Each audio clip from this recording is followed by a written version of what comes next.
জাহান্নামীরা যখন জান্নাতীদেরকে আফসোস দেখবে আর আফসোস করবে, হায় রে, ও তো আমার বন্ধু, আমার ক্লাসমেট, একসাথে চলতাম, কিন্তু আফসোস ও কিছু ভালো কাজ করতো, একসাথে থাকার পরেও আমি ভালো কাজ করতাম না। আজকে একসাথে থাকলাম, কিছু ভালো কাজ করার কারণে আজকে ও জান্নাতি হয়ে গেল, আমি জাহান্নামী হয়ে গেলাম, আফসোস করবে। আল্লাহ তাআলা এইবার ওই জান্নাতি ও জাহান্নামীদের মধ্যে কথা বলার ব্যবস্থা করে দিবেন। এইবার ওই জান্নাতি বন্ধুরা তাদেরকে জিজ্ঞাসা করবে, মা সালাকাকুম ফি সাকার। তাদেরকে জিজ্ঞাসা করবে, পাপীদেরকে জিজ্ঞাসা করবে, কোন জিনিসে দোস্ত ধরে জাহান্নামে আনলো? অথচ তো আমরা একসাথে দুনিয়ায় ছিলাম, তুই জাহান্নামে, আমি জান্নাতে, কোন কারণে তুই জাহান্নামে? ও তখন অনেকগুলা কারণ বলবে। কোরআনুল কারীমের মধ্যে সূরা মুদ্দাসসির, আমি আপনাদের খেদমতে জান্নাতি এবং জাহান্নামীদের কথোপকথন, জাহান্নামীরা কেন জাহান্নামে যাবে, জাহান্নামীদের জবান থেকেই কথাগুলা আল্লাহ বলাবেন। এর মধ্যে কারণ কি? ওরা এইবার বলবে, লাম নাকু মিনাল মুসাল্লিন। ওরা জিজ্ঞাসা করবে, কেন তুই জাহান্নামে আসলি, কোন জিনিসে তোর এই সাকারের মধ্যে আনলো? ওরা বলবে, কালু, তারা বলবে, লাম নাকু মিনাল মুসাল্লিন, আমরা মুসল্লি ছিলাম না। মুসল্লি, মুসল্লি ছিলেননি কারে কয়? সপ্তাহে একদিন নামাজ পড়ে এটা মুসল্লি, বছরে একদিন পড়ে মুসল্লি। তাহলে মুসল্লিকে যে 5 ওয়াক্ত নামাজ আদায় করে, এই লোকটা হলো মুসল্লি। যার অন্তরের মধ্যে সর্বদা মসজিদ থাকে, মসজিদ, নামাজের চিন্তা থাকে, যার অন্তর সর্বদা মসজিদের মধ্যে থাকে, ওই লোক সর্বদা মসজিদে থাকে এমনটা নয়, ওই লোকের অন্তর সর্বদা মসজিদে থাকে। যখন ছাত্র ক্লাসে বসে অন্য মনস্ক হয়ে চেয়ে আছে আর একদিক, স্যার ক্লাস করাইছে, অনেক কিছু বলছে, এবার ওইটার ভাব দেখে কয়, তুই খাড়া, এতক্ষণ কি বললাম? কিছুই কইতে পারে না। তুমি ক্লাসে ছিলা নাকি উড়াল পাখি মারতে গেছো? কইছিলা এতক্ষণ? ওর বডি তো ওই জায়গায় আছে, ও কই গেছে? তার মানে জিজ্ঞাসা করে, তোমার মন এখন কোথায় ছিল? পড়ালেখার দিকে ছিল না, সেজন্য কিছুই টের পায় নাই। সেজন্য রাসূলুল্লাহ সাল্লাল্লাহু আলাইহি ওয়াসাল্লাম বলেন, কিয়ামতের দিন 7 শ্রেণীর মানুষ আরশের নিচে ছায়া পাবে। এর মধ্যে এক শ্রেণীর মানুষ হলো, নবী আমার বলেন, রাজুলুন কলবুহু মুআল্লাকুন ফিল মাসাজিদ। এক শ্রেণীর মানুষ যারা মসজিদে থাকতো এমনটা নয়, বরং তাদের অন্তর সর্বদা মসজিদের মধ্যে থাকতো। الذي أرسله الله تعالى ورسوله بالحق بشيرا ونذيرا وداعيا إلى الله بإذنه سراجا وقمرا منيرا.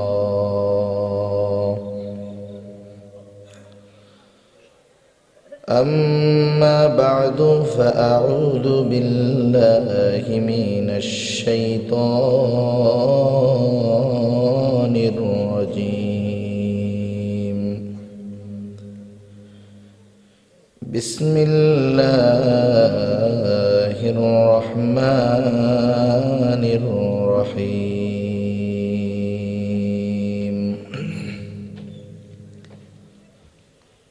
ما سلككم في سقر قالوا لم نك من المصلين ولم نك نطعم المسكين وكنا نخوض مع الخائضين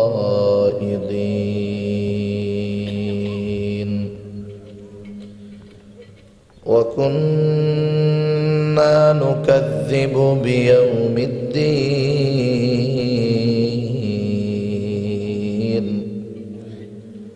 حتى أتانا اليقين. সাদাকাল্লাহুল আলিয়্যুল আযীম। সবাই মুহাব্বতের সাথে জবান খুলে দুরূদ শরীফ পাঠ করি। আল্লাহুম্মা সাল্লি আলা মুহাম্মাদিন ওয়া আলা আলি মুহাম্মাদ কামা সাল্লাইতা আলা ইব্রাহিম ওয়া আলা আলি ইব্রাহিম ইন্নাকা হামিদুম মাজিদ। اللهم بارك على محمد وعلى آل محمد كما باركت على إبراهيم وعلى آل إبراهيم إنك حميد مجيد। محمد نے آکر کفر کو مٹایا،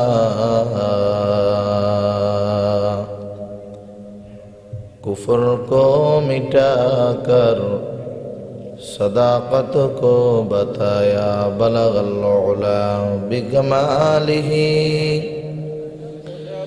کشف الدجى بجماله حسنت جميع خصاله صلوا عليه وآله لا إله إلا الله۔ হ্যান্ড বিল আছে না মাহফিলের হ্যান্ড বিল আছে? لا إله إلا الله لا إله إلا الله। তো জবান খুলে জিকির করো, ইলাহা ইল্লাল্লাহ লা ইলাহা ইল্লাল্লাহ।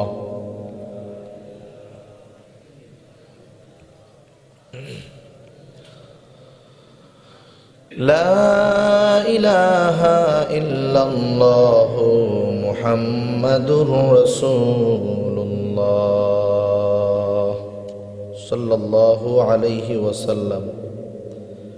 আলহামদুলিল্লাহ, ঐতিহ্যবাহী মৌলভীবাজার জেলার অন্তর্গত শমশেরনগর থানা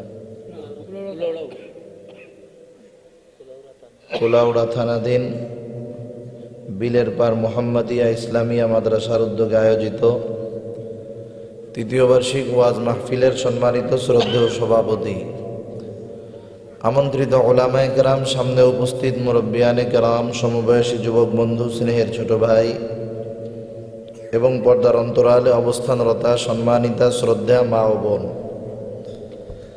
দয়াময় আল্লাহ রব্বুল আলামিনের দরবারে অগণিত শুকর যে মহান মালিক আমাদের হায়াতে বরকত দিয়ে সুস্থ রেখে গভীর রাত পর্যন্ত উলামায়ে কেরামের জবান থেকে বহু দামি কথা শ্রবণ করবার, আমাকেও আপনাদের খেদমতে কিছু দ্বীনি কথা পেশ করবার লক্ষ্যে যে মহান মালিক সুস্থ অবস্থায় এখানে আসার তৌফিক দিয়েছেন, সেই মালিককে খুশি করার জন্য মহব্বতের সাথে জবান খুলে অন্তর থেকে আমরা একবার কালিমাতুশ শুকর পাঠ করি, আলহামদুলিল্লাহ। অগণিত দুরূদ ও সালাম সাইয়্যিদুল আম্বিয়া, আশরাফুল আম্বিয়া, খাতামুল আম্বিয়া, বিশ্বনবী, শেষ নবী, শ্রেষ্ঠ নবী মুহাম্মাদুর রাসূলুল্লাহ সাল্লাল্লাহু আলাইহি ওয়াসাল্লামের প্রতি। আল্লাহ তাআলা আমাদেরকে এখানে আসার জন্য তৌফিক দিয়েছেন, তাই আমরা আসতে পেরেছি। কি বলেন? আল্লাহ তাআলা যদি তৌফিক না দিতেন, কবুল না করতেন, আমরা এখানে আসতে পারতাম না। দেখুন, দুনিয়ার সব মানুষ চায় সফল হতে, সফল। কেউ বিফল হইতে চায় না। কেউ চায় বিফল হইতে? যে ব্যবসা করে সে চায় সে সফল ব্যবসায়ী হবে। যে রাজনীতি করে সে চায় সে সফল রাজনীতিবিদ হবে। যে খেলাধুলা করে সে চায় সফল খেলোয়াড় হবে। কেউ ব্যর্থ হইতে চায় না, কিন্তু সবাই কি সফল হয়? সফল তো সেই হতে পারে যার প্রচেষ্টা, অধ্যবসায়, মেহনত, এর ভিতরে কোনো ত্রুটি থাকে না। ওই লোকগুলাই অধিকাংশ ক্ষেত্রে সফল হয়। ঠিক কিনা বলেন? বাংলায় পড়ছেন না, পরিশ্রমী সাফল্যের চাবিকাঠি। তাহলে যেই মানুষগুলা পরিশ্রম করে সে সফলতা লাভ করে। দুনিয়াবি লাইনে যদি মেহনত করে দুনিয়াবি সফলতা পায়। যে ব্যক্তি চুরি করে, চোর আসেনি আপনাদের এলাকায়? চুরি বিদ্যা মহাবিদ্যা, যদি ধরা না পড়ে। সফল চোর হওয়ার জন্য অনেক মেহনত করা লাগে, জানেন? ঢাকা শহরে আপনি ভিতরের পকেটে টাকা রাখবেন, পকেট কাইটা টাকা নিয়ে যাবে, মাগার আপনার কিছু হবে না। কি মেহনত করছে চিন্তা করছেন? চোরদের ট্রেনিং দেওয়া হয়, ওদের ট্রেনিংগুলোর মধ্যে একটা ট্রেনিং আছে, কদু চিনেন তো? কদু হয় আপনাদের এদিকে? কদু, এই কদুর উপরে পাতলা ফিনফিনে সাদা কাপড় ভিজায়া কদুর উপরে লাগায় দেওয়া হয়। এবার হলো প্র্যাকটিক্যাল পরীক্ষা হবে। প্র্যাকটিক্যাল পরীক্ষা হয় না? পরীক্ষায় প্র্যাকটিক্যাল পরীক্ষা দেওয়া লাগে, হাতে কলমে কি পারি এগুলো জানানো লাগে, দেখানো লাগে। অনেক প্রশিক্ষণের পরে ওকে বলা হয় তুই দৌড় দিয়া মুহূর্তের ভিতরে ধারি ব্লেড দিয়া এই কদুর উপরের কাপড়ের উপরে পোজ দিবি, কাপড় কাটবে জানি কদু না কাটে, একেবারে পাতলা কাপড়। দৌড় দিয়া রানিং এ কেটে দিছে, কাপড় কেটে গেছে, কিন্তু একটুও কদুর গায়ে আঁচ লাগে নাই। কম মেহনতে পারছে এটা? এত সহজ? যা, তুই সফল চোর। সব জিনিসেই মেহনতের পরে সফলতা আছে, সেটা বৈধ লাইন হোক অবৈধ লাইন হোক। তাহলে আমরা সবাই সফল হতে চাই, ঠিক কিনা বলেন? সফলতা আর বিফলতা, এই দুনিয়া ক্ষণস্থায়ী, এই দুনিয়ার সব সফলতা বিফলতা এগুলোও ক্ষণস্থায়ী। আমাদের প্রত্যেককে দুনিয়া আখেরাত উভয় জাহানে সফলতার প্রচেষ্টা চালাতে হবে আর আল্লাহর কাছে দোয়া করতে হবে। একটা মানুষ দুনিয়ার সব কিছুতে সফল কিন্তু আখেরাতে জাহান্নামী, এই সফলতার বিন্দু পরিমাণ দাম নাই, আছে বলেন?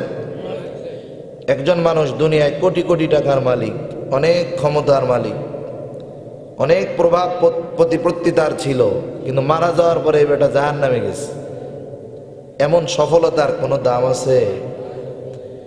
একটা লোক দুনিয়ার ভিতরে কোনো মতে জীবনযাপন করছে, অর্থের অভাবে কষ্টে চলছে, খাওয়া দাওয়ায় কষ্ট, পড়ায় কষ্ট, শীতে কষ্ট, গরমে কষ্ট, আল্লাহ তাআলার কাছে নাজাত পেয়ে জান্নাত পেয়ে গেছে।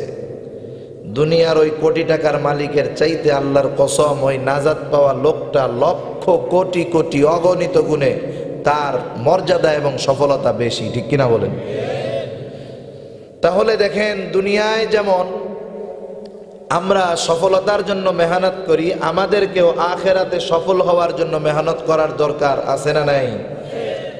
আখেরাতে সফল কে? আল্লাহ তাআলা বলেন, ফামান যুহজিহা আনিন নার ওয়া উদখিলাল জান্নাতা ফাকাদ ফাজ ওয়া মাল হায়াতুদ দুনিয়া ইল্লা মাতাউল গুরুর। আল্লাহ রাব্বুল আলামিন বলেন, ফামান যুহজিহা আনিন নার, যে ব্যক্তি জাহান্নামের আগুন থেকে নিষ্কৃতি পেয়ে গেল, ওয়া উদখিলাল জান্নাতা ফাকাদ ফাজ, জান্নাতে প্রবেশ করলো, আল্লাহ তাআলা বলেন সে সফল হয়ে গেল। আর যে ব্যক্তি জান্নাতে ঢুকতে পারলো না, জাহান্নামে গেল, ও দুনিয়ায় যত সফলতা লাভ করুক না কেন, ও হলো সেই চিরস্থায়ী দিবসের অন্যতম ব্যর্থ একজন ব্যক্তি। দুনিয়ার মধ্যে কেউ যদি ব্যবসায় লস করে, এর কবরে আযাব হবে। দুনিয়ায় কেউ যদি পড়ালেখা করতে করতে একবারে ম্যাট্রিক পাসই করতে পারে না, খালি হ্যাট্রিক করে কিন্তু ম্যাট্রিক পাস করতে পারে না, ওর কবিরা গুনাহ হবে না। কিন্তু আখিরাতে যদি জাহান্নামে চলে যায়, তাহলে এর মতো পোড়া কপাল, এর মতো দুর্ভাগা আর কেউ নাই, ঠিক কিনা বলেন? আগে হলো রোপণ করতে হয়, এরপরে ফসল খেতে হয়। আগে মেহনত পরে আসে সফলতা। দুনিয়ার ভিতরে যারা আখিরাতের সফলতা পাওয়ার জন্য মেহনত করে, এই মানুষগুলা আখিরাতে সফল হয়। তার মানে আখিরাতের ময়দানে গিয়ে সফল হওয়ার চেষ্টা করে লাভ নাই। কোনো মানুষ যদি সফল হতে চায়, ওই আখিরাতের সফলতা লাভ করার জন্য দুনিয়ার বুকে তাকে চেষ্টা করতে হবে। কারণ এই দুনিয়া হলো আখিরাতের ক্ষেত স্বরূপ। আল্লাহর নবী বলেন, আদ-দুনিয়া মাজরাআতুল আখিরাহ। এই দুনিয়া হলো আখিরাতের ক্ষেত। আপনাদের এলাকায় জমিন লাগায় না, ধান চাষ করে না? একটা লোক ধান চাষ করবে, মনে করেন জমিনে চাষ দেওয়া হলো। চাষ দেওয়ার পরে জমিনে পানি দিয়া যখন কাদা কাদা হলো, ধানের চারা লাগায় আসে। কোন কৃষক ধানের চারা লাগায় আসার পর বাড়ি আইসা কি এই চিন্তা করে নাকি, ধান গাছ তো লাগায় আসলাম, একবারে 3 মাস পরে গিয়া লোকজন নিয়ে ধান কাইটা নিয়ে আসবো? কেউ কি এই কাজটা করে?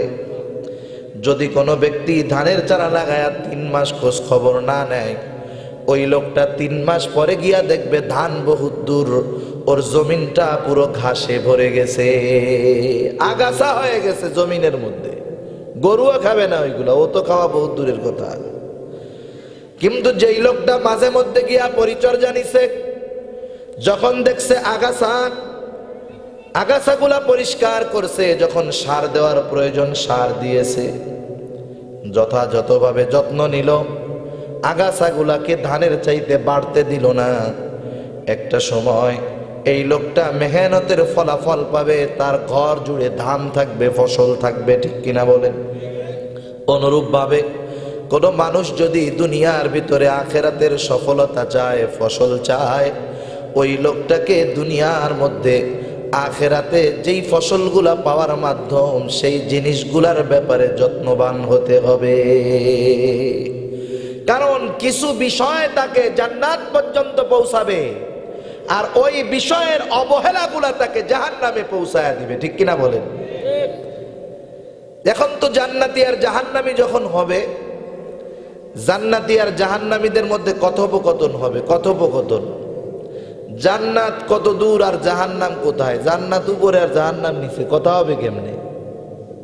আল্লাহ জান্নাতে ওই জান্নাতি ইমো লাগাইয়া দিবে, অসুবিধা নেই। জান্নাতি ইমো বুঝেন নাই? এখন তো মানুষ দূরে থেকেও কাছে দেখে দেখে কথা বলা যায়, যায় কি যায় না? দুনিয়ায় যদি এটা সম্ভব হয়, আল্লাহ তাআলা জান্নাতি আর জাহান্নামীদের সাথে কথোপকথনের ব্যবস্থা করতে পারবেন না? লাইভ কথা হবে। জান্নাতীরা জাহান্নামীদেরকে জিজ্ঞাসা করবে, কারণ দুনিয়ার ভিতরে অনেক সময় তো এমন হবে, আপনি জান্নাতি হবেন, আপনার বন্ধু হয়ে যাবে জাহান্নামী। হয়তো আপনার বন্ধু জাহান্নামী, আপনি হবেন জান্নাতি। আল্লাহ রব্বুল আলামিন জান্নাতীদেরকে জাহান্নামীদেরকে দেখাবে। এক বন্ধু জান্নাতীও যখন জাহান্নামীকে দেখবে, আল্লাহর কাছে শুকরিয়া আদায় করবে, বলবে, আল্লাহ আপনার কাছে শুকরিয়া আদায় করি যে আমার ওই বন্ধুর মতো আমাকে জাহান্নামে যেতে হয় নাই। ও আল্লাহর কাছে শুকরিয়া আদায় করবে। আবার ওই জাহান্নামীও জান্নাতীকে দেখতে পারবে। এমনিই তো জাহান্নামের আযাব যখন দেখবে ওর সাথের বন্ধু ও জান্নাতে, ও জাহান্নামে আযাবের তীব্রতা আরো বাড়বে। কেমন জানি কাটা গায়ে নুনের ছিটা, নিজেকে ভৎসনা দিবে, হায় রে বেটা, ও তো তোর বন্ধুই ছিল, কিন্তু দেখ আজকে তোর বন্ধু জান্নাতে, তুই চলে গেলি জাহান্নামে। নিজেরে নিজে ভৎসনা দিবে। দুই বন্ধু একসাথে লেখাপড়া করে, একজন খুব ফাইজলামি করে বেড়ায়, ও ম্যাট্রিক পাস করে উপরে চলে গেছে, ও ম্যাট্রিক ফেল মাইরা এবার ডাব্বা মেরে দিস। ও তো চাকরি বাকরি করে ঢাকা শহরে ঘুরে বেড়ায়। এখনো নিজেরে নিজে কয় না, যাই রে কি করলাম আমার দোস্ত, ও সফল হয়ে গেল আর আমি বেকার বয়ে রয়েছি। ও বিয়ে শাদী করে পোলাপান হয়ে গেছে, আমার এখনো বিয়ে দেওয়ার খবর নেই, আমার তো কাম কাজ নাই, বিবাহ করবে কে, বিবাহ দিবেই বা কেমনি? ওই বন্ধুর ওই অবস্থা দেখে, যেই বন্ধুটা একসাথে ছিল, লেখাপড়া করতো না, ফেল গেছে, ওর আফসোস হবে কি হবে না? কষ্ট লাগবে, কষ্ট। ওই রকম ওই জাহান্নামীরা যখন জান্নাতীদেরকে আফসোস দেখবে আর আফসোস করবে, হায় রে ও তো আমার বন্ধু, আমার ক্লাসমেট, একসাথে চলতাম, কিন্তু আফসোস ও কিছু ভালো কাজ করতো, একসাথে থাকার পরেও আমি ভালো কাজ করতাম না। আজকে একসাথে থাকলাম, কিছু ভালো কাজ করার কারণে আজকেও জান্নাতি হয়ে গেল, আমি জাহান্নামী হয়ে গেলাম, আফসোস করবে। আল্লাহ তাআলা এইবার ওই জান্নাতি ও জাহান্নামীদের মধ্যে কথা বলার ব্যবস্থা করে দিবেন। এইবার ওই জান্নাতি বন্ধুরা তাদেরকে জিজ্ঞাসা করবে, মা সালাকাকুম ফি সাকার। তাদেরকে জিজ্ঞাসা করবে, পাপীদেরকে জিজ্ঞাসা করবে, কোন জিনিসে দোস্ত ধরে জাহান্নামে আনলো? অথচ তো আমরা একসাথেই দুনিয়ায় ছিলাম, তুই জাহান্নামে আমি জান্নাতে, কোন কারণে তুই জাহান্নামে? ও তখন অনেকগুলা কারণ বলবে। কোরআনুল কারীমের মধ্যে সূরা মুদ্দাসসির, আমি আপনাদের খেদমতে জান্নাতি এবং জাহান্নামীদের কথোপকথন, জাহান্নামীরা কেন জাহান্নামে যাবে, জাহান্নামীদের জবান থেকেই কথাগুলা আল্লাহ বলাবেন। এর মধ্যে কারণ কি? ওরা এইবার বলবে, লাম নাকু মিনাল মুসাল্লিন। ওরা জিজ্ঞাসা করবে, কেন তুই জাহান্নামে আসলি, কোন জিনিসে তোর এই সাকারের মধ্যে আনলো? ওরা বলবে, কালু, তারা বলবে, লাম নাকু মিনাল মুসাল্লিন, আমরা মুসল্লি ছিলাম না। মুসল্লি, মুসল্লি চিনেননি কারে কয়? সপ্তাহে একদিন নামাজ পড়ে এটা মুসল্লি, বছরে একদিন পড়ে মুসল্লি। তাহলে মুসল্লিকে? যে 5 ওয়াক্ত নামাজ আদায় করে এই লোকটা হলো মুসল্লি।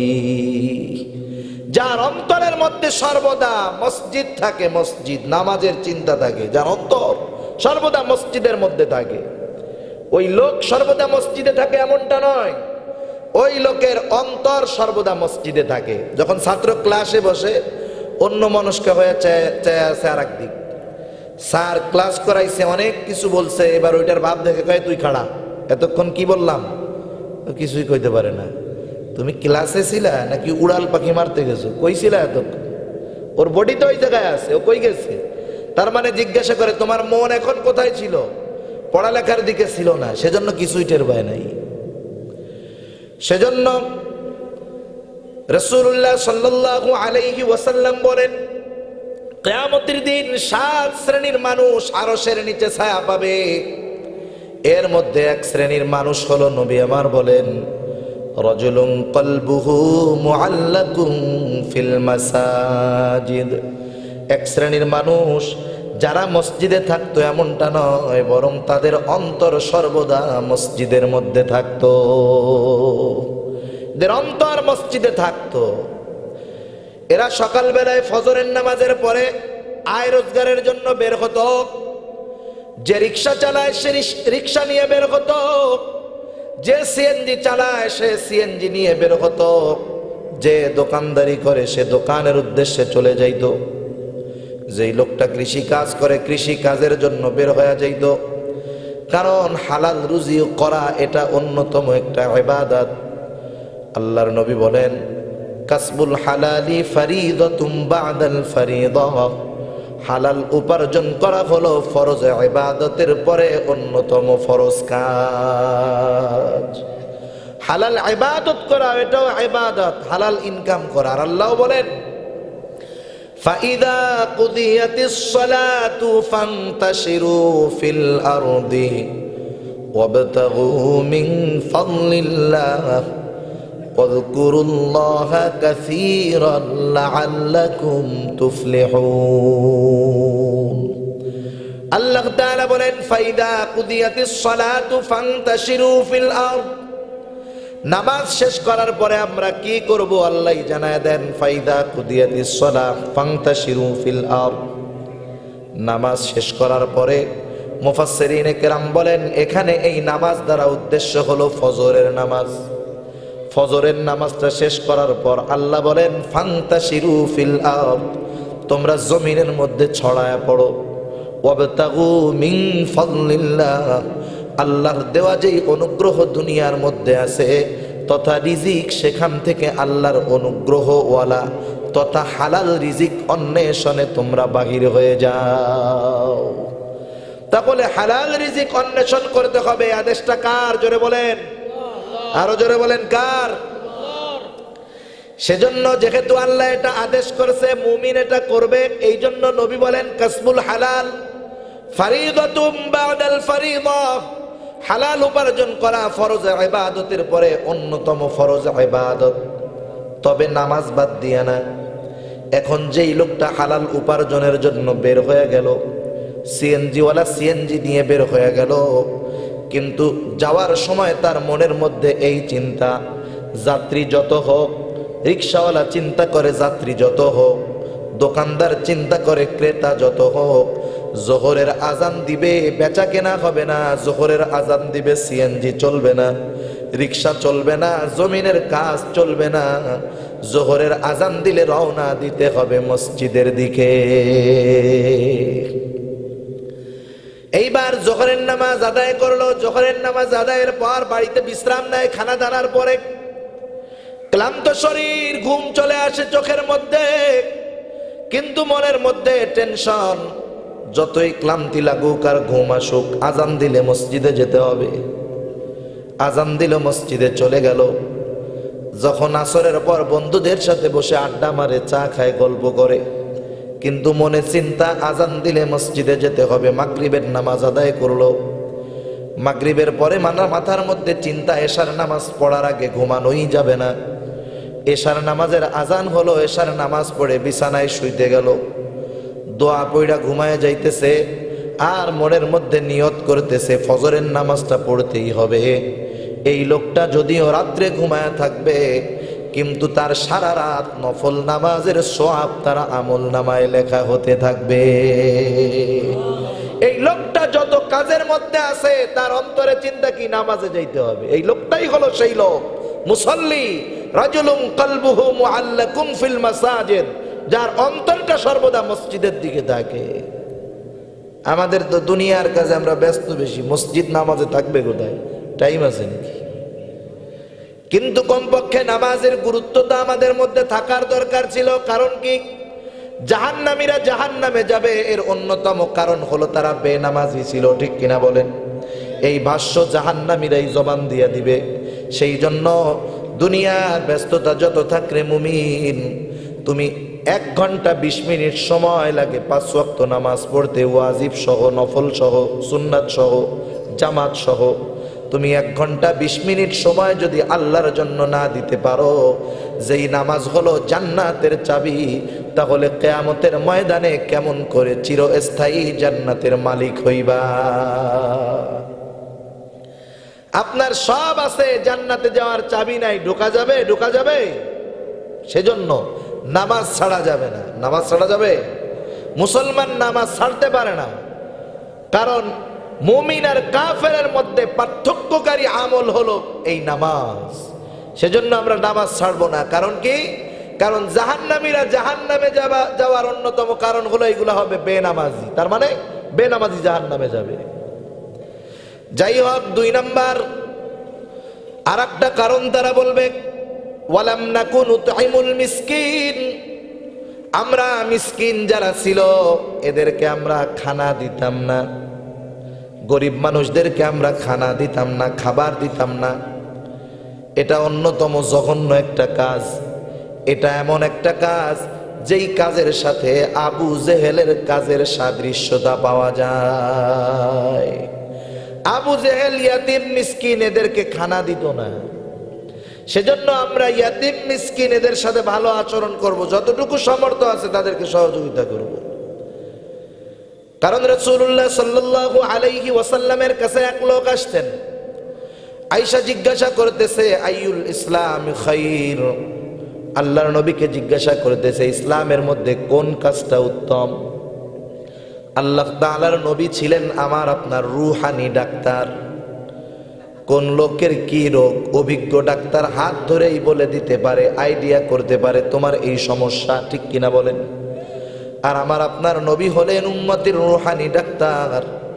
উম্মত প্রশ্ন করলে বুঝতে পারতেন সমস্যাটা কোথায়, আল্লাহ বুঝাইয়া দিতেন।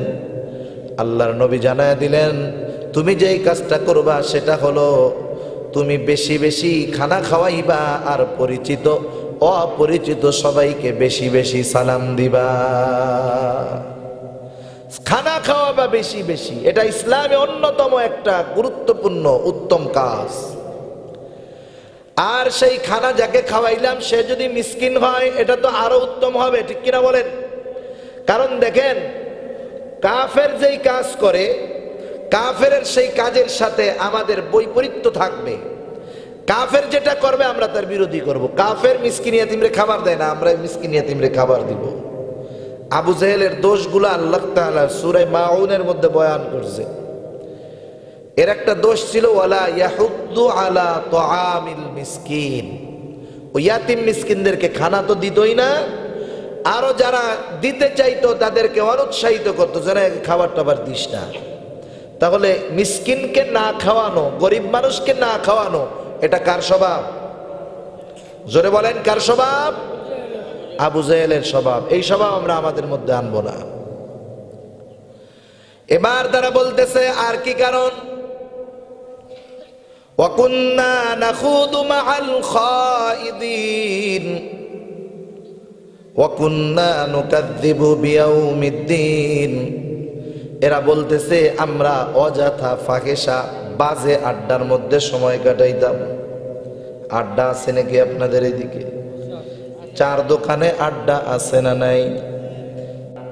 এই চায়ের দোকান এমন একটা দোকান যেই জায়গায় অধিকাংশ গীবত, পরনিন্দা আর তোহমত তথা বড় বড় সব গুনাহগুলা এই জায়গাতে হয়।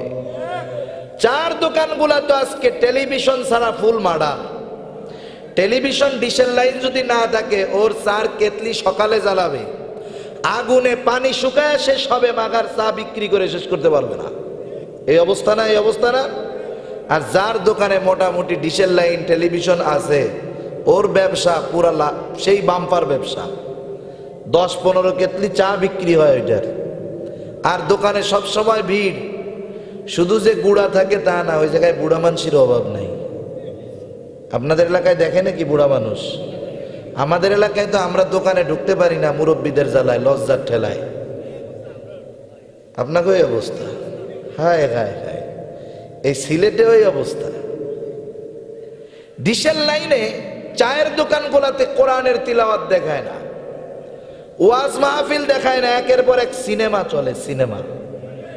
মুরব্বীরা তিন মাথায় এক জায়গায় কইরা, বিগত জীবনে কারেন্ট ছিল না, ডিশের লাইন ছিল না, যেই কাজা আছে একসাথে সব আদায় করে, ঠিক কিনা বলেন? এক নজরে তাকায় থাকে, চোখের পলকও পড়ে না, আর মনে মনে কইরা হারে আমাদের যৌবনকালে যে কেন এগুলা ছিল না, কত কিছুই না আমরা মিস করছি, আমাকে পোলাপান কত ভালো কিছু পাইতেছি। চার দোকানে সময় কাটায় দিচ্ছেন, কিন্তু চিন্তা করেন দাড়ি পেকে গেছে, শরীরে বল নাই, দাঁত নড়ে গেছে, কবরের মধ্যে এক ঠ্যাং চলেই গেছে। এখনো যদি চায়ের দোকানে বেহুদা সময় কাটানো হয়, তাহলে এর চাইতে বদনসিব আর কি হতে পারে? এই সময় তো আমার আপনার জন্য আল্লাহর পক্ষ থেকে ছিল অন্যতম দামি এক নেয়ামত, ঠিক কিনা বলেন? সেজন্য এই সময়গুলো আমরা বেহুদা কাজে কাটাবো না।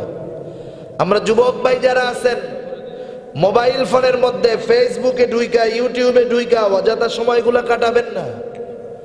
আপনি অনলাইন ইউজ করেন, ফেসবুক ইউজ করেন, ইন্টারনেট ইউজ করেন, ভালো কাজে ব্যবহার করেন, ভালো কাজে এইগুলো চালান। আপনি কোরআনের তিলাওয়াত শুনেন, আপনি একটা মাহফিল শুনেন। আপনি আপনার এই সময়গুলা যে নষ্ট করতেছেন, কিয়ামতের ময়দানে এই সময়টাও আমার আপনার বিরুদ্ধে আল্লাহর কাছে সাক্ষী হয়ে দাঁড়াবে। কারণ এই দুনিয়ার যত নেয়ামত আল্লাহ তাআলা আমার আপনার কাছে আমানত রাখছেন। কি রাখছেন বলেন? আমানত বলতে শুধু যে টাকা পয়সা বুঝবো এমনটা না। আল্লাহ তাআলার গোলামি করা এই ইবাদতগুলা, এটাও আমাদের কাছে আমানত। আল্লাহ রাব্বুল আলামিন বলেন, ইন্না আরাদনাল আমানাতা আলাস সামাওয়াতি ওয়াল আরদি ওয়াল জিবাল فأبين أن يحملنها وأشفقن منها وحملها الإنسان। আল্লাহ রাব্বুল আলামিন আমানত পাহাড়ের কাছে, আসমানের কাছে, জমিনের কাছে পেশ করলেন। পাহাড়, আসমান, জমিন আল্লাহ তাআলার আমানত গ্রহণ করতে অস্বীকার করলো, ভয়ে বিদীর্ণ হয়ে গেল। তারা গ্রহণ করলো না। আল্লাহ রাব্বুল আলামিন বলেন ওয়া হামালাহাল ইনসান, আল্লাহর এই আমানত মানুষে গ্রহণ করলো, বহন করলো। মুফাসসিরিনে কেরাম বলেন আমানতটা কি? আমানত হলো, কেউ বলেন কোরআন, কেউ বলেন আল্লাহ রাব্বুল আলামিনের আদেশ নিষেধ তথা এই শরীয়ত হলো আল্লাহর আমানত। এই যে নামাজ, এটা আমার আপনার কাছে আল্লাহ আমানত দিয়েছেন। রোজা, হজ, যাকাত, যত আমল আছে এগুলো আমার আপনার কাছে আমানত। আমি যদি আমার এই আমানতগুলোর খেয়ানত করি, এই যে আমার অঙ্গ প্রত্যঙ্গ, দেহ, চোখ, কান, নাক, মুখ, এগুলা সব আল্লাহ আমার কাছে রাখছেন আমানত। আল্লাহ রাব্বুল আলামিন সেই জন্য কোরআনুল কারীমের মধ্যে বলেন ইন্নাল্লাহা আশতারা মিনাল মুমিনিনা আনফুসাহুম ওয়া আমওয়ালাহুম বিআন্না লাহুমুল জান্নাহ। জান্নাতে যাইতে চান কারা কারা? একটু হাত উঁচা করেন তো। নারায়ে তাকবীর, একটু জোরে করেন নারায়ে তাকবীর। আপনারা তো এখনো খান নাই, খাওয়ান আছে না আপনাকে লেগে? আর একটু পরে দেওয়া হবে, খিদা বেশি লাগুক। কেউ যদি বলে যে তাকবীর দিয়ে আমার 2 গুণ খিদা লাগছে, এরে 2 প্যাকেট দিবেন আমার পক্ষ থেকে। মিথ্যা কথা কইলে কিন্তু পেটের মধ্যে যাই ওই খাবার মারামারি করবে। এই জায়গায় ডাক্তার থাকলে দোয়া করতেছে, আল্লাহ হুজুরের দোয়াটা জানি কবুল হয়।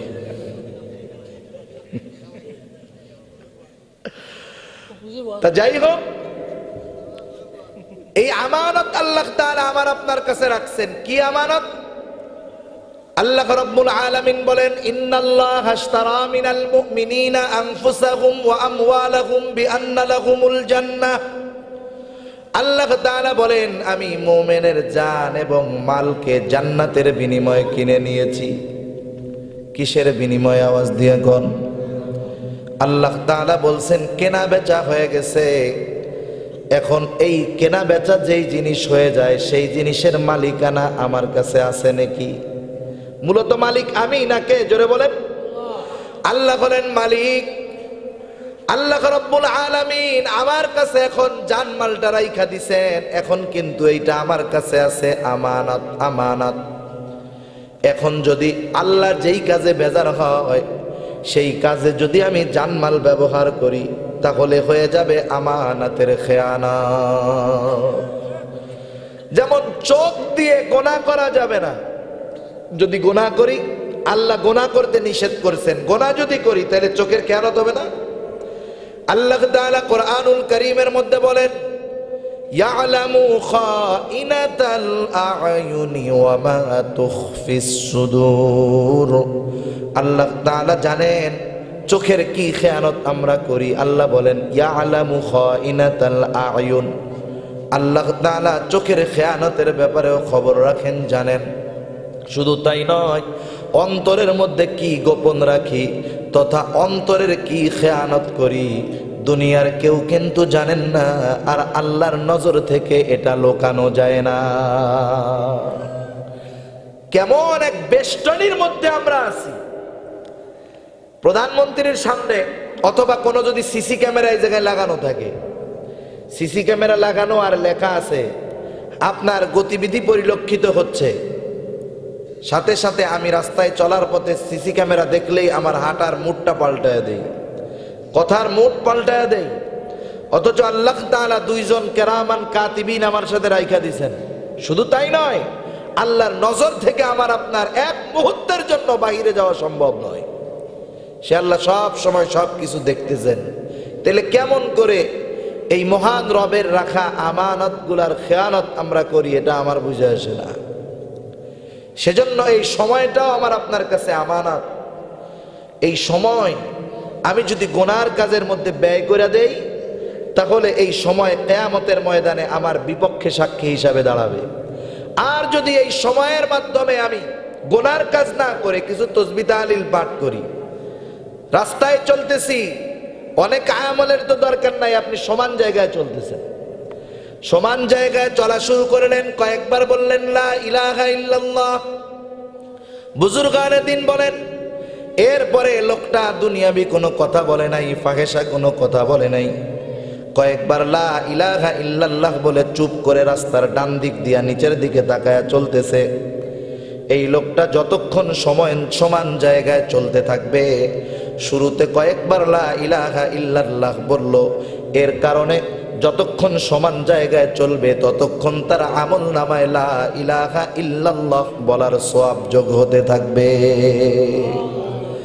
আপনি মনে করেন 200 সিঁড়ি পাড়ি দিয়ে উপরে উঠবেন, 10 তলা বিল্ডিং, কয়েকবার বললেন আল্লাহু আকবার আল্লাহু আকবার আল্লাহু আকবার, এরপরে একের পর এক সিঁড়ি উঠতেছেন, দুনিয়াবি কোনো কথা বলেন না, চুপ করে সিঁড়িগুলা উঠতেছেন। যতক্ষণ আপনি উপরে উঠতে থাকবেন ততক্ষণ ওই যে শুরুতে বলা আল্লাহু আকবারের যেই সওয়াব, যত উপরে ওঠা হোক না কেন, উপরে ওঠার আগ পর্যন্ত, গন্তব্যে পৌঁছানোর আগ পর্যন্ত ওই ব্যক্তির আমল নামায় আল্লাহু আকবারের সওয়াব যোগ হতে থাকবে। এইবার উপর থেকে নিচে নামতেছেন, কয়েকবার বললেন সুবহানাল্লাহ সুবহানাল্লাহ। এবার 300 সিঁড়ি নিচে নামলেন, শুরুতে কয়েকবার সুবহানাল্লাহ বললেন, এরপরে চুপ, নিচের দিকে তাকায়া ডান দিক দিয়া নিচে নামলেন। নিচে নামার আগ পর্যন্ত যতগুলা সিঁড়ি আপনি অতিক্রম করে আসলেন, ওই সময়টায় আপনার আমল নামায় অটোমেটিক সুবহানাল্লাহ বলার সওয়াব যোগ হয়ে যায়। কত সুন্দর সময়গুলাকে আমরা কাজে লাগাতে পারি। কিন্তু দেখেন এই চোখ, এটা দিয়ে আপনি মোবাইলে গোনা দেখতেছেন, কি মনে করতেছেন চোখ মজা পাইতেছে? ও রেকর্ড করতেছে, ও রেকর্ড করতেছে, সব আল্লাহর কাছে গিয়া বলে দিবে। কান রে গান শোনায় মজা দিচ্ছে, আর আল্লাহর কসম এই কান কিয়ামতে আল্লাহর কাছে সব বলে দিবে যে ও গান শুনছে। হাত দিয়ে গোনা করতেছেন, পা দিয়ে গোনা করতেছেন, মজা লাগতেছে, এখন কিয়ামতের ময়দানে ওরা আল্লাহর কাছে বলে দিবে। বিশ্বাস হয়? বিশ্বাস হয়? কোরআনে আল্লাহ তাআলা এগুলো জানায় দিয়েছেন। সেই জন্য সময় তো অন্যতম দামি একটা নেয়ামত। সময়ের মূল্য যারাই বুঝতে পারছে, সময়টাকে যারা কাজে লাগায় ফেলছে, কিয়ামতের ময়দানে দেখবে দুই বন্ধু একসাথে জান্নাতে গেছে, দুইজনই জান্নাতে। আফসোস থাকবে না, কিন্তু কিছু বিষয় হবে, মর্তবা তো ভিন্ন থাকবে। আপনি আপনার বন্ধু, আপনি পাশে বসে ফেসবুক টিপছেন, ওর তো দামি মোবাইল নাই, গরিব মানুষ, ওর আব্বা তো আর লন্ডন থাকে না, ওর বাটনওয়ালা মোবাইল, কতক্ষণ টিপবে পকেটে তুইয়া, কি আর করবো, ও টিপুক আল্লাহু আকবার আল্লাহু আকবার। আয় রে, 2-3 বার আল্লাহু আকবার কইছে, আপনি মোবাইল টিপছেন, 2-3 বার আল্লাহু আকবার, এর বরকতে জান্নাতে ওর মর্তবা অনেক উঁচায়, আপনার অনেক নিচে। সেজন্য এই ছোট ছোট সময়গুলো আমরা কাজে লাগাবো, অভ্যাস যদি করতে পারি তাহলে ফায়দা আছে না নাই? এবার তাহলে জাহান্নামীদেরকে বলা হলো, 1 নাম্বার জাহান্নামে যাওয়ার কারণ কি? তারা বলে লা ক্বালু লাম নাকু মিনাল মুসাল্লিন, আমরা নামাজি ছিলাম না, মুসল্লি ছিলাম না। ওয়ালাম নাকু নুতইমুল মিসকিন, আমরা মিসকিনদেরকে খানা দিতাম না। ওয়া কুন্না নাখুদু মাআল খায়দিন, আমরা বেহুদা অহেতুক কাজকর্মে সময় কাটায় দিতাম, বাজে আড্ডায় থাকতাম। 4 নাম্বার ওয়া কুন্না নুকাদ্দিবু বিয়াউমিদ্দিন, কিয়ামতের দিনকে আমরা অস্বীকার করতাম। হুজুররা পরকালের কথা বলতো, মনে হইতো কি যে এটা বাকি কথা, তো ওইটা বাকিই থাক, নগদটা নিয়ে আগে চলি। ওটার ব্যাপারে আমরা গাফিল ছিলাম। কোন কোন মুফাসসির বলেন যে এখানে নুকাদ্দিবু মানে অবিশ্বাস করা, তা না, এই ব্যাপারে আমরা গাফিল ছিলাম, গুরুত্বই দিতাম না পরকালের ব্যাপারে। মুসলমান ও তো পরকালের বিশ্বাস করে, এই জন্যই তো ইমানদার, ঠিক কিনা বলেন? কিন্তু পরকালের ব্যাপারে সে গাফিল থাকতো, এটারে ভুলেই থাকতো, পরকালের কথা মনেই করতো না। ওর যে মরতে হবে, ওর যে কবরে সওয়াল জবাব হবে, ওর যে হাসরের ময়দানে আল্লাহর সামনে জীবনের প্রতিটা ক্ষণের হিসাব দিতে হবে, পুলসেরাত পাড়ি দিতে হবে, এ বিষয়ে ও চূড়ান্ত গাফেল ছিল। কেমন জানি এটার বিশ্বাসই করে না, এমন একটা ভাব সাবতার ছিল। ও এবার বলবে ওয়া কুন্না নুকাদ্দিবু বিয়াউমিদ্দিন, কিয়ামতের দিনকে অস্বীকার করতাম। কি হলো এমত অবস্থায়? হাত্তা আতানাল ইয়াকিন, হঠাৎ করে মৃত্যু চলে আসলো, আর আমরা এখন অবস্থা এমন হয়ে গেল। মৃত্যু যখন চলে আসলো, নামাজ পড়ার সুযোগ আছে? জোরে বলেন, আছে? মিসকিনরে খানা দেওয়ার সুযোগ আছে? সময়গুলাকে কাজে লাগায় তসবিহ তাহলিল কোরআন তিলাওয়াত করার সুযোগ আছে? সেজন্য সময় থাকতে যে সময়ের সদ্ব্যবহার করে এই লোকটাই হলো বাস্তবে সফল মানুষ, ঠিক কিনা বলেন? সেজন্য দেখেন, আমি আপনি নামাজ ছাড়বো না, কারণ আল্লাহর রাসূল সাল্লাল্লাহু আলাইহি ওয়াসাল্লাম বলেন, আস-সালাতু ইমাদুদ্দিন, মান আকামাস সালাতা ফাকাদ আকামাদ্দিন ওয়া মান তারাকাহা ফাকাদ হাদামাদ্দিন। বলেন তো, কোন মুমিন ন্যূনতম ঈমান যার মধ্যে আছে সে কি চাইবে তার কারণে দ্বীনের কোনো ক্ষতি হোক? চাইবে? বরং ঈমানদার তো তার ঈমানের জজবা নিয়ে যদি কখনো দ্বীনের জন্য জীবন দিতে হয় সে জীবন দিতেও তৈয়ার থাকে, ঠিক কিনা? অথচ নবী বলেন, আস-সালাতু ইমাদুদ্দিন, নামাজ হলো দ্বীনের স্তম্ভ। মান আকামাস সালাতা ফাকাদ আকামাদ্দিন, যে নামাজ কায়েম করলো সে দ্বীন প্রতিষ্ঠা করলো। ওমান তারাকাহা, যে নামাজ ছেড়ে দিল, ফাকাদ হাদামাদ্দিন, সে দ্বীন ধ্বংস করে ফেলল। কেউ কি জেনে শুনে দ্বীন ধ্বংস করতে চাইবে? জোরে বলেন, চাইবে? তাহলে কেন আমরা নামাজ পড়ি না? দুনিয়ার শ্রেষ্ঠ জায়গা মসজিদ সবাই জানি, কিন্তু দুনিয়ার শ্রেষ্ঠ জায়গায় আমরা কেন যাই না? আপনার সমস্যা আপনি নামাজের মাধ্যমে সমাধান করতে পারবেন। আপনার বিপদ আপদ আসে, গরিব মানুষকে খানা খাওয়াবেন। আপনি আপনার সময়গুলা নফল ইবাদতের মধ্যে কাটাবেন, এতে সওয়াবের পাল্লা ভারী হবে। মৃত্যু যখন চলে আসবে আফসোস করা ছাড়া কোনো পথ থাকবে না। মালাকুল মউত যখন চলে আসবে তখন বিন্দুমাত্র সময় আমাদেরকে দেওয়া হবে না। সেই জন্য এই আকস্মিক মৃত্যু আসবে হঠাৎ, কারণ প্রতিটা মানুষের মৃত্যুর সময় নির্ধারণ করা আছে না নাই? কিন্তু আমার আপনার জানা নাই, জানা আছে? কিন্তু কোন সময় মৃত্যু হবে এটা নির্ধারণ করে রাখছেন কে? আল্লাহ তাআলা। সেই জন্য বলেন, ফাইদা জাআ আজালুহুম লা ইস্তাখিরুনা সাআতাও ওয়া লা ইস্তাকদিমুন।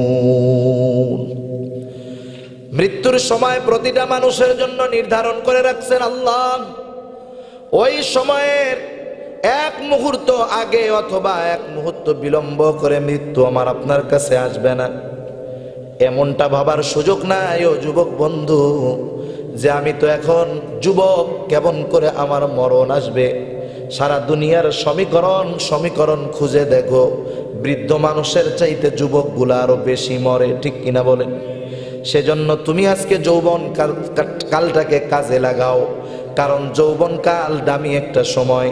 তুমি তোমার যৌবনকে খারাপ কাজে ব্যয় করো না, কারণ ইহুদি নাসারা ওরা তোমাদের যৌবনটাকে নষ্ট করতে চায়, আর ইসলাম তোমার সামনে তোমার যৌবনকালের সম্মানটা বুঝায়, ঠিক কিনা? এই জন্য নবীও আমার বলেন, কিয়ামতের দিন আরশের নিচে যখন কিয়ামতের ময়দানে কোনো ছায়া থাকবে না কোথাও, আরশের নিচে 7 শ্রেণীর মানুষ যে স্থান পাবে, এর মধ্যে এক শ্রেণীর মানুষের কথা বললাম, তারা হলো মুসল্লি, যাদের অন্তর মসজিদে থাকতো।